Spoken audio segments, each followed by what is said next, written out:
Now we've added 2 more to our mix, and we do have a good 15 minutes left. We'll probably run lunch a little bit later.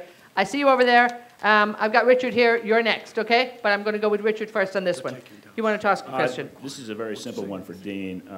In your studies, who do you think did the best job of reporting on this crisis? If you guys have looked at 700 odd stories. Putting them on the spot here now. Yeah, well, we did. The basic, I can answer that. Bloomberg, I knew we were going to hear that one, yeah. Bloomberg and first and breaking you guys views, did second, one. Thiel was right up there.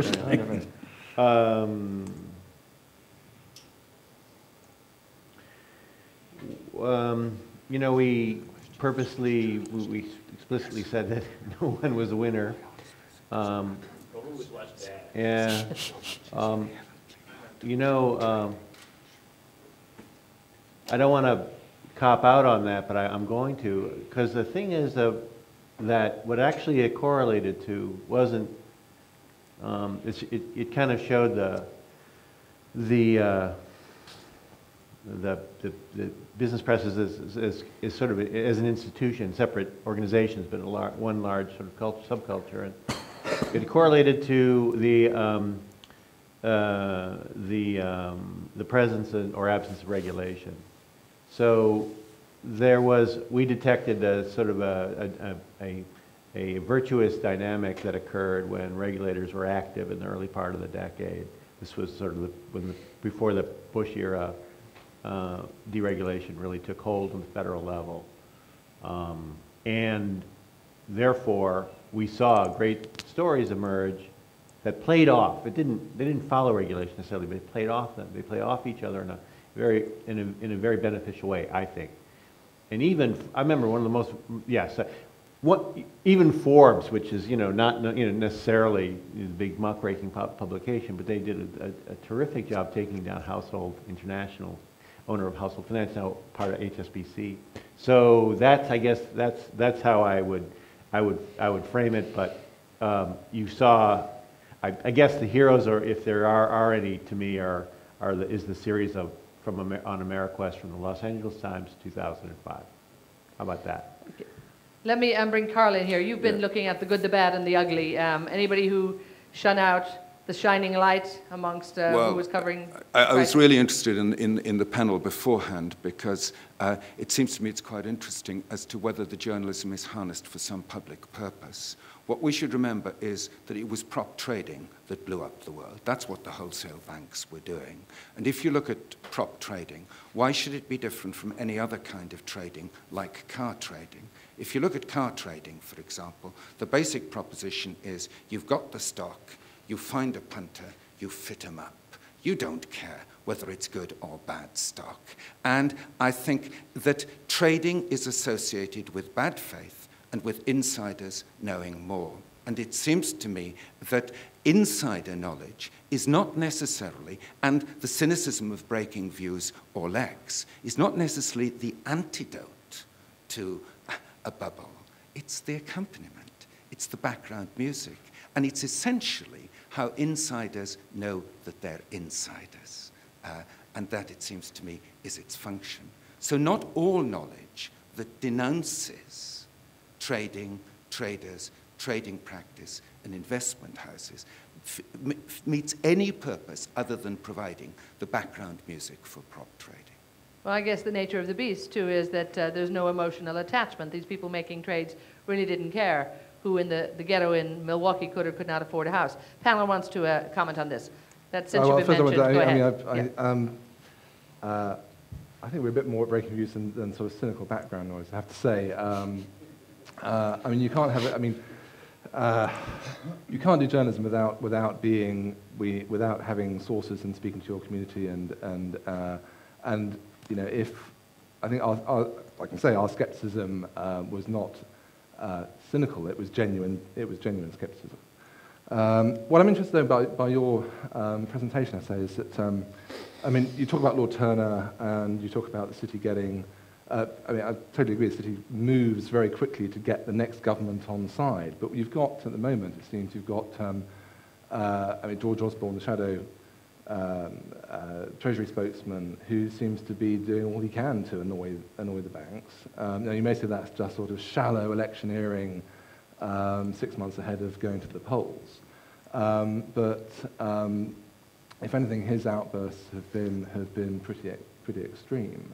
And I'd like to hear you explain away Lord Turner as a phenomenon a bit more, because he is heading the FSA. And I think the question that I've got is how long he will stick to what he's saying in being so provocative and in putting radical, upsetting ideas on the table. 2 points there, really. First, George Osborne and the opposition. I think if you look at it in social composition, the shift from New Labour to the Tories next year will be from government for the city to government by the city. Cameron, after all, himself is a third or fourth generation stockbroking family. And if you look at the kinds of things he was saying in the Dullin Jones interviews, he just cannot see anything wrong with finance at all. If you look at Osborne, we get a good deal of shallow electioneering about bonuses from Osborne. But if you also look at key structural issues, like, for example, breaking up the banks after being proposed by Mervyn King, Osborne said, of course, heroically, that he was in favour of breaking up the banks, provided everybody else did it, so that the UK would not be competitively disadvantaged. The mood music about competitiveness still has force for the Tories. And of course, the rah-rah leader is Boris Johnson himself.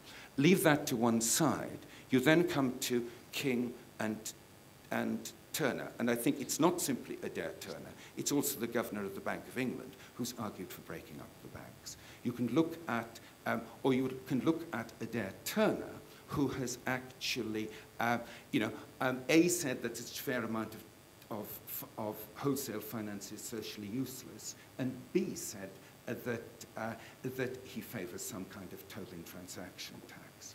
The interesting thing about that is that these are members of the technocratic elite. King is an economist. He shared an office with Ben Bernanke earlier in his career. Adair Turner, before he was at Merrill Lynch, was a star at McKinsey. These are technocrats, and they are deeply disturbed, as indeed a fair chunk of the technocratic, non-money-earning classes, people like Andrew Haldane, the stability director of the Bank of England, at the absence of meaningful reform. And in the twilight of their careers, they're using the fact that they don't need another job to say brave things in public on a hit-and-run basis. They have been effectively excluded from the apparatus of inquiry and investigation. This is all, Adair Turner's heroic intervention in the summer was part of a panel with Gillian Tett in Prospect. Karel, we have an intervention from Danny here at this, and then I am coming right over to you, Steve. I promise you. Danny. I forget the term you used. You said it wasn't just capture, it was... It was what? Closure. Well, how about collusion? As another C word to throw in there, okay? Because, it seems to me, that the argument you make, I think, is quite brilliant about the narratives, the stories people retain, what they learn, what they choose to neglect. I mean, I did a film, In Debt We Trust, which, coming off of another film that was very well received. It was on television. Yet when I did this film, which predicted this credit crisis in part, I wouldn't claim credit for predicting it, but it certainly warned of the danger. I was called a doom and gloomer. I was called an exaggerator. I was called somebody who was an alarmist and the like. And there was a wall of denial, in the culture, including in the media elite, that basically dismissed all of this sort of thing. And that's why Rubini, for example, went from being a zero to a hero. Suddenly, he was brilliant, whereas 6 months ago, he was a jerk who didn't know what he was talking about. And I think you see this pattern consistently. And so what I wanted to question you guys on, I think your presentation is actually brilliant, but why do you come to the conclusion that we don't want to encourage any kind of populist response to all of this? All of that's sort of dismissed. People getting angry at banker bonuses and, upset about inequality. We should have a more rational, approach to all of this. It seems to me that you